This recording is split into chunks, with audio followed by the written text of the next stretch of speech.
वहीं कौशाम्बी जिले की सिराथू विधानसभा में इस बार का चुनाव हाई प्रोफाइल होने वाला है, क्योंकि यूपी के डिप्टी सीएम केशव प्रसाद मौर्य आज सुबह 11 बजे सिराथू विधानसभा सीट से नामांकन दाखिल करेंगे। 2012 विधानसभा चुनाव में भी सिराथू से केशव मौर्य विधायक रह चुके हैं। केशव प्रसाद मौर्य के नामांकन के दौरान बीजेपी अध्यक्ष जेपी नड्डा, यूपी बीजेपी प्रभारी धर्मेंद्र प्रधान और बीजेपी की सहयोगी पार्टी अपना दल की अध्यक्ष अनुप्रिया पटेल मौजूद रहेंगी। सिराथू विधानसभा सीट पर केशव प्रसाद मौर्य का मुकाबला समाजवादी पार्टी की उम्मीदवार और अनुप्रिया पटेल की बहन पल्लवी पटेल से है। बीजेपी 2017 के नतीजे दोहराने की कोशिश में है, तो वहीं समाजवादी पार्टी गठबंधन इस सीट पर डिप्टी सीएम को हराकर बड़ा उलटफेर करना चाहता है। तो नामांकन से पहले केशव प्रसाद ने घर में पूजा अर्चना की, शीतला देवी मंदिर जाकर के मां का आशीर्वाद लिया। 2012 में सिराथू से विधायक रह चुके हैं। केशव प्रसाद मौर्य संघ से जुड़े हुए व्यक्ति, वीएचपी में रहे, बीजेपी के पुराने कार्यकर्ता और उसके बाद योगी सरकार में डिप्टी सीएम सिराथू विधानसभा सीट से आज नामांकन दाखिल करेंगे। केशव प्रसाद मौर्य के लिए सिराथू सीट लकी है। यह सीट 2012 में सामान्य सीट हुई थी और तब इस सीट से केशव प्रसाद मौर्य ने चुनाव लड़ा और जीते। इस जीत के साथ ही केशव प्रसाद मौर्य का राजनीतिक करियर का ग्राफ ऊपर चलता गया। 2014 में केशव प्रसाद मौर्य सांसद चुने गए। केशव प्रसाद मौर्य के लिए सिराथू सीट कहीं ना कहीं एक लकी साबित हुई है।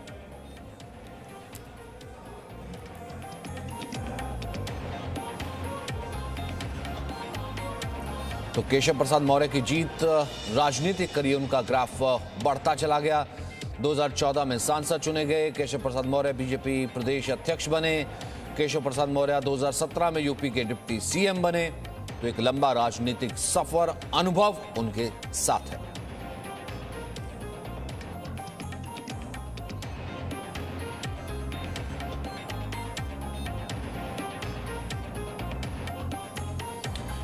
तो केशव प्रसाद मौर्य आज अपना नामांकन दाखिल करने वाले हैं सिराथू विधानसभा सीट से, क्योंकि ये कौशाम्बी में पड़ती है। आज सुबह सुबह उन्होंने मंदिर गए, मंदिर जाकर के पूजा अर्चना की, मां का आशीर्वाद दिया। कौशाम्बी की सिराथू सीट से पर्चा भरेंगे। उनके खिलाफ पल्लवी पटेल को टिकट दिया गया, जो कि अनुप्रिया पटेल की बहन है। ये कल उनकी सभाएं थी और आज नामांकन करेंगे। नामांकन से पहले पूजा अर्चना।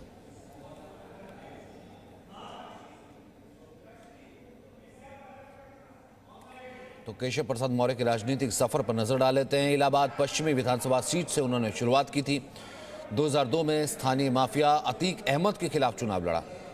2007 में भी चुनाव लड़े लेकिन हार गए। 2012 में पहली बार सिराथू से विधायक बने।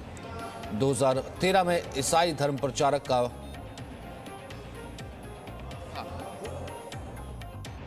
आज नामांकन दाखिल करने के बाद भी और नामांकन दाखिल करने से पहले भी मैं यह मानता था कि सिराथू में मैं कोई नेता तो हूं नहीं, मैं सिराथू का बेटा हूं।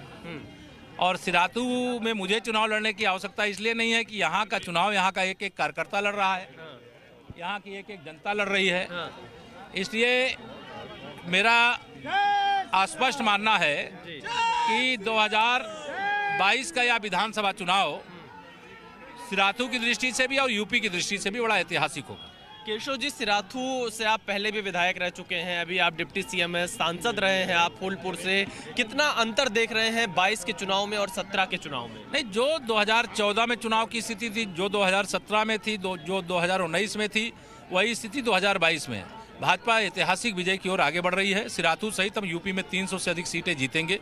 फिर भाजपा की सरकार बनने जा रही है जी। और भाजपा की सरकार जो सुशासन देती है, जो विकास करती है, जो 24 करोड़ उत्तर प्रदेश वासियों के सुरक्षा की गारंटी है। और समाजवादी पार्टी गठबंधन या कांग्रेस गठबंधन या बसपा गठबंधन, ये सब गठबंधन है, एक है, अलग अलग लड़ रहे होंगे। इनका सबका एक ही लक्ष्य होता है, गरीबों के लिए योजना बनाओ, स्वयं लूट लो। गरीबों का विकास करने की जगह, गाँव का विकास करने की जगह स्वयं अपना विकास कर लो। भारतीय जनता पार्टी की सरकार सुरक्षा की गारंटी और समाजवादी पार्टी या विपक्षी पार्टियों का कोई सरकार के आसपास भी आना लोगों की सुरक्षा के लिए खतरा। केशव जी, बीजेपी अध्यक्ष जेपी नड्डा आपके नामांकन में पहुंच रहे हैं, चुनाव प्रभारी धर्मेंद्र प्रधान पहुंच रहे हैं, इसके क्या राजनीतिक संदेश माने जाए? ये तो मेरा सौभाग्य है, मेरे राष्ट्रीय इतने अध्यक्ष बड़े आ रहे नेता हैं। आपके नामांकन में पहुंच रहे हैं, क्या 22 के चुनाव के लिए इसका कोई राजनीतिक संदेश भी है? ये मेरा सौभाग्य है और मेरे सिराथू का भी सौभाग्य है, मेरे कौशाम्बी का भी सौभाग्य है, मेरे राष्ट्रीय अध्यक्ष जी, मेरे उत्तर प्रदेश भाजपा प्रभारी जी भी और हमारे गठबंधन की साथी और अपना दल की राष्ट्रीय अध्यक्ष अनुप्रिया पटेल जी भी सब लोग आ रहे हैं। तो और यहाँ मैं यह मानता हूँ कि जैसे सिराथू की जनता का आशीर्वाद मेरे ऊपर है, वैसे सब संगठन के शीर्ष लोगों का भी आशीर्वाद है। पल्लवी पटेल को यहाँ पर उम्मीदवार बना दिया है समाजवादी देखिए, अखिलेश पार्टी। यादव जी को स्वयं उम्मीदवार यहाँ से बनना चाहिए और किसी को बना करके उम्मीदवार वो मैं समझता हूँ सही नहीं कर रहे। कितनी सीटों का अनुमान है केशव जी? अंतिम सवाल, क्योंकि आप तो नामांकन भरने जा रहे हैं और यूपी में कई जगहों पर आप कैंपेनिंग भी कर रहे हैं लगातार, क्या लग रहा है? फिर एक बार 300 पार यूपी को बार बार चाहिए भाजपा सरकार। देखिए, ये तो केशव प्रसाद मौर्य, जी न्यूज से बातचीत में केशव प्रसाद मौर्य ने कहा कि एक बार फिर से यूपी में बीजेपी 300 पार करने जा रही है, ऐसा दावा केशव प्रसाद मौर्य कर रहे हैं। और आज केशव प्रसाद मौर्य के इस नामांकन में जेपी नड्डा समेत कई बड़े नेता मौजूद रहेंगे। जेपी नड्डा तक मौजूद रहेंगे, ये एक बहुत बड़ी बात है कि तमाम बड़े नेता वहां पर मौजूद रहेंगे।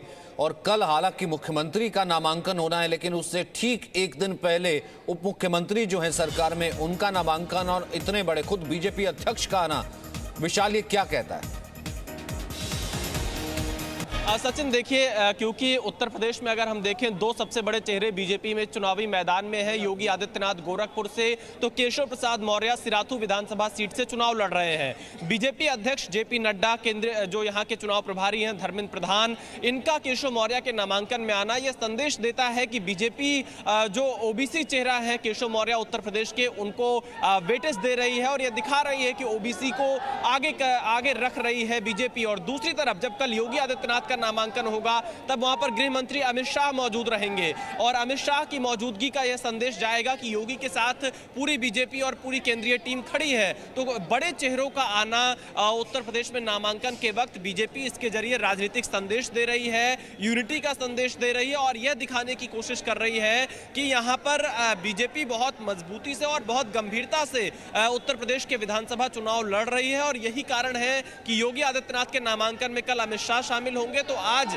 केशव मौर्य के नामांकन में जेपी नड्डा खुद आ रहे हैं। सचिन, हालांकि इससे पहले विधायक रह चुके हैं, सिराथू से अच्छे खासे मार्जिन से जीते थे, लेकिन पल्लवी पटेल को टिकट देना एक और जिसे कहते हैं कि कास्ट कार्ड खेलना, यहां पर समाजवादी पार्टी ने भी क्या कहीं ना कहीं कुछ ये फाइट बनाने की कोशिश की है, ये मुश्किल की है केशव मौर्य के लिए?